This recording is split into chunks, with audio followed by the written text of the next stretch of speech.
আসসালামু আলাইকুম ও রাহমাতুল্লাহ। বন্ধুরা, শাবান মাসের শেষ কয়েকটি দিন চলেছে। আমরা কি জানি এই শেষ মুহূর্তগুলো আমাদের জন্য কত বড় সুযোগ? আজ আমি আপনাদের বলবো শাবান মাসের শেষের নসিহত, যা জানলে আপনার রমজান আরও বরকতময় হবে। তাই শেষ পর্যন্ত ভিডিওটি দেখুন। শুরু করি। শাবান মাস রমজানের ঠিক আগের মাস। এটা আমাদের আত্মাকে প্রস্তুত করার মাস। রাসূলুল্লাহ সাল্লাল্লাহু আলাইহি সাল্লামের অনেক হাদিস আছে যা এই মাসের গুরুত্ব বোঝায়। উদাহরণস্বরূপ রাসূলুল্লাহ সাল্লাল্লাহু আলাইহি সাল্লাম শাবান মাসের শেষের দিকে বেশি ইবাদত করতেন, কারণ এই সময় আমাদের নেক আমল কবুল হওয়ার জন্য বিশেষ বরকত পায়।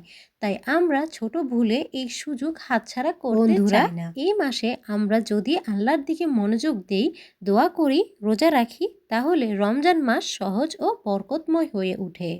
অনেকে ভাবেন শুধু রমজান মাসে ইবাদত করা যথেষ্ট, কিন্তু শাবান মাসের শেষের দিনগুলো খুব গুরুত্বপূর্ণ। সাধারণ ভুলগুলো হলো রোজা না রাখা, নফল নামাজ কম পড়া, কোরআন পাঠ ও দোয়া উপেক্ষা করা, সময় নষ্ট করা। সময় নষ্ট করা বলতে মোবাইল, ফেসবুক, অনাকাঙ্ক্ষিত ভিডিও ধরা যাক একজন মুসলিম শাবান মাসের শেষের দিনগুলো সিনেমা বা গেম খেলতে ব্যস্ত, অথচ এই সময় সে যদি দোয়া ও নফল রোজা রাখত, রমজান মাস আরও বরকতময় হতো। শাবান মাসের শেষের দিকে আমরা করতে পারি নফল নামাজ পড়া। 2 রাকাত নফল নামাজ প্রতিদিন পড়ুন।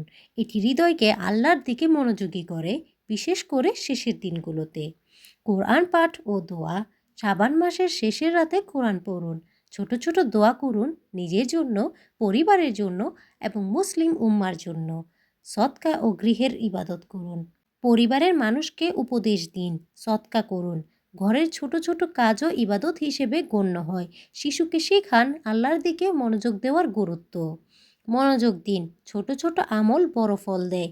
একটা ছোট নফল নামাজ, একবার দোয়া, সবই আল্লাহর কাছে গ্রহণযোগ্য। মনে রাখুন, শেষ মুহূর্তগুলো কখনো হালকা করে ফেলা উচিত নয়। যদি আমরা শাবান মাসের শেষের দিনগুলোতে সঠিক ইবাদত করি, আমরা রমজানের জন্য আত্মিকভাবে প্রস্তুত হব।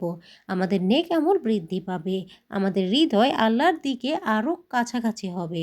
এই ছোট ছোট আমল আমাদের জীবনেও শান্তি ও বরকত নিয়ে আসে। বন্ধুরা, আজ থেকে শাবান মাসের শেষের দিনে ছোট ছোট আমল শুরু করুন। রোজা রাখুন, নফল নামাজ পড়ুন, দোয়া করুন। আপনারা দেখবেন রমজান মাস আপনার জন্য আরও সহজ ও বরকতময় হবে। আপনার শাবান মাসের শেষের নসিহত আমাদের সঙ্গে কমেন্টে শেয়ার করুন। একে অপরকে উৎসাহ দিন। ভিডিওটি লাইক করুন, চ্যানেলটি সাবস্ক্রাইব করুন আর শেয়ার করুন আপনার বন্ধুদের সাথে, যারা শাবান মাসের শেষের আমল বুঝতে চায়। ইনশাআল্লাহ আমরা সবাই একসাথে নেক আমল করি। আল্লাহ আমাদের সকলকে শাবান মাসের শেষের আমল কবুল করুন। আমিন।